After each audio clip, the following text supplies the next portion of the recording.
बैसाख माह की विनायक चतुर्थी 15 मई को मनाई जा रही है। विनायक चतुर्थी के दिन भगवान गणपति महाराज की विधि विधान से पूजा की जाती है।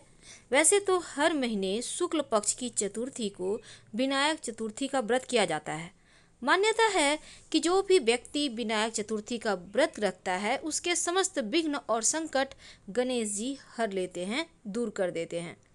चूँकि चतुर्थी तिथि के दिन व्रत रखने से गणेश जी जीवन के कष्ट तो दूर करते हैं, संतान प्राप्ति के भी वरदान देते हैं और संतान को सुरक्षा भी देते हैं। वैसे तो गणेश जी की जब एक बात याद रखिएगा, चौथ का चांद नहीं देखना चाहिए, कलंक लगता है। याद रखिए, कलंक लगता है चौथ का चांद देखने से। अगर भूल चूक आपने देख लिया तो आप क्या करेंगे, एक कंकल या छोटा सा पत्थर उठाइए, छोटा सा किसी और के छत पे या दीवार पे दे मारिए, जिससे कि थोड़ा सा आवाज़ निकले, इससे दोष कट जाता है। वैसे अगर चूँकि जब आप चंद्रमा को अर्घ्य देंगे तब नीची निगाह करके दीजिएगा अर्घ्य, चंद्रमा को मत देखिएगा या फिर किसी चीज़ के ओट से देख के दें। तो हम बात कर रहे थे पूजा की। देखिए, सुबह सुबह स्नान वगैरह करके आप स्वच्छ वस्त्र धारण करके, वैसे तो शाम में भी पूजा कर सकते हैं। सबसे पहले एक दीपक जलाइए। इसके बाद भगवान गणेश जी के सामने पीले कपड़े के आसन देकर उनको स्थापित करें, उनको सिंदूर का तिलक लगाएं और सिंदूर का तिलक अपने माथे में भी लगाइए उनके। और फिर गणेश जी को दुर्वा अति प्रिय है, उनको दुर्वा अर्पित करें। फिर उनको लड्डू या फिर मोदक का भोग लगाइए और फिर आरती करें। इससे क्या होगा, गणेश जी आपके जीवन के तमाम परेशानियों को दूर करेंगे, विघ्न बाधाओं को हर लेंगे। धार्मिक मान्यता के अनुसार विनायक चतुर्थी का विशेष महत्व है। इस दिन भगवान गणेश की पूजा करने से जीवन के सारी समस्याएं दूर हो जाती है और भगवान गणेश की पूजा करने से किसी भी कार्य में कोई भी रुकावट आपके नहीं आती, आपके घर परिवार भी सुरक्षित रहते हैं लोग। वैसे इनको विघ्नहर्ता भी कहा जाता है। तो उन गणेश जी को आप एक छोटा सा प्रयोग कीजिएगा इस चतुर्थी के दिन। आप शाम के समय भी कर सकते हैं। क्या करेंगे, एक केले का पत्ता ले लें, अगर केला का पत्ता ना हो तो पान का पत्ता ले लीजिएगा, धोकर साफ कर लें। उस पर एक थोड़ा सा एक मुट्ठी चावल का ढेरी बनाएं, इसके ऊपर एक सुपारी, एक कॉइन रख दें। अब गणेश जी के सामने ही रहने दें, पूजा पाठ कर लें, मंत्र जप कर लें गणेश जी का। और उसके बाद इसको, जो सुपारी है गणेश जी के पास रहने दें, जो सिक्का है अपने धन के स्थान पे या पर्स में रख लें, और जो चावल की ढेरी है उसको आप उसकी खीर बना कर खा लें सब पूरे परिवार के साथ, या फिर जहाँ पर आपका ढेर सारा चावल जहाँ से खाना बनाते हैं उसी में डालकर रख दें। इससे आपके जीवन में स्वास्थ्य की समस्या भी दूर होती है।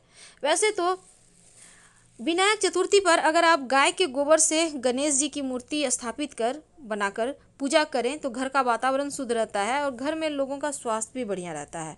ये एक छोटा सा प्रयोग है जो जीवन के सारे कष्टों को हरता है, विघ्न बाधाओं को दूर करता है। तो गणेश चतुर्थी पर वैसे तो बहुत सारे प्रयोग किए जाते हैं, आज हम आपको एक खास प्रयोग भी बताएंगे। क्योंकि इस बार शनिवार के दिन चतुर्थी तिथि है और शनिवार के दिन जब भी चतुर्थी तिथि होती है तो फिर शनिदेव की आराधना भी की जाती है। और पंचांग कहता है कि बैसाख माह के शुक्ल पक्ष की इस चतुर्थी तिथि पर मृगशिरा नक्षत्र भी है। तो ऐसे में आज के दिन हनुमान जी की भी पूजा करें और साथ ही भगवान शिव की भी पूजा करें। और आज काला तिल और उड़द का दान करने से शनि की साढ़े साथी, शनि की ढैया से मुक्ति मिलती है। वैसे आज के दिन आप काला वस्त्र वगैरह भी दान कर सकते हैं। अब चूंकि हनुमान जी की भी पूजा करना है, लेकिन एक खास प्रयोग भी किए जाते हैं। ये तो सिंपल सी बात है जो आपको करना चाहिए। अगर आपने पूजा पाठ नहीं कर पाया तो कोई बात नहीं, आप शाम के समय एक दीपक भी जला सकते हैं।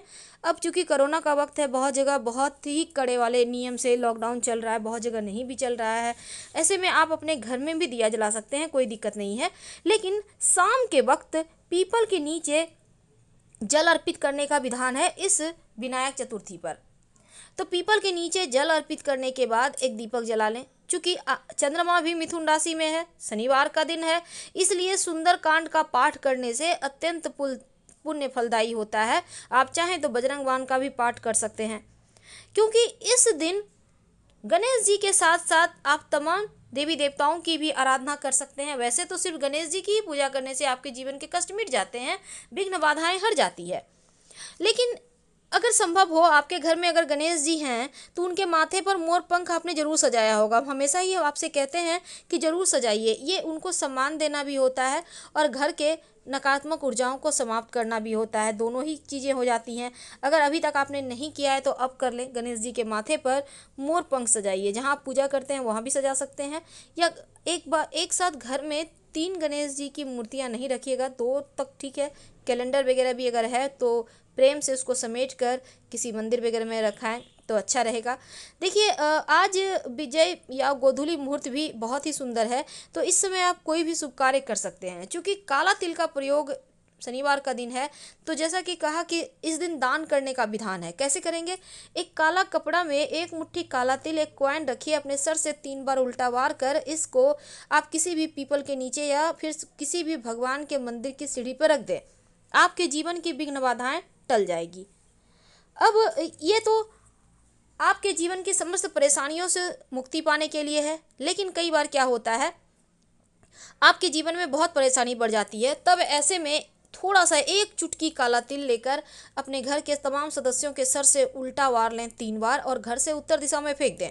जीवन की विघ्न बाधाएं भी दूर होगी और धन के नुकसान से भी बचे रहेंगे।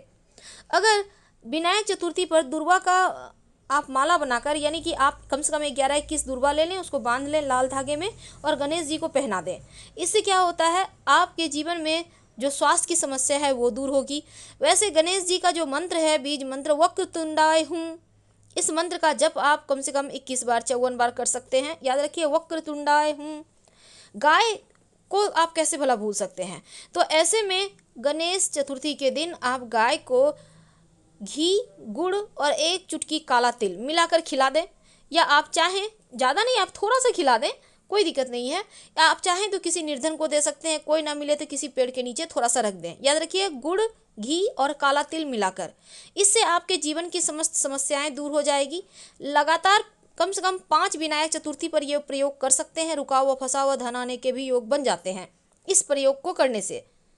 तमाम बाधाओं और संकटों का नाश करने के लिए पीपल के वृक्ष में एक काला धागा लेकर जाइए। अपनी मन्नत कहते हुए आप इस धागे को 7 गांठ लगा दें। पीपल के वृक्ष के किसी भी डाल में लगा दीजिएगा। ऐसा करने से आपकी मन्नत कुछ ही दिनों में पूरी होगी। अपनी विश जरूर कहें और पीछे मुड़कर मत देखिएगा। जीवन की कितनी भी बड़ी परेशानी हो, ये काला धागा जो आपने बांध दिया वहाँ पर, तो जीवन के हर कष्ट ही दूर हो जाएंगे। वैसे अगर आपको लगता है कि घर परिवार में किसी की नज़र लग गई है, आपको खुद लगता है परेशान है आप, तब ऐसे में एक काला धागा लेकर हनुमान जी के मंदिर में जाइएगा। हनुमान चालीसा पढ़ते हुए उसमें 7 गांठ लगाइए, अलग अलग जगह 7 जगह लगाना है। और फिर इसमें हनुमान जी के चरणों का सिंदूर लगा दें हर एक गांठ में, और फिर अपनी आप कलाई में धारण कर सकते हैं। फिलहाल विदा लेंगे। धन्यवाद।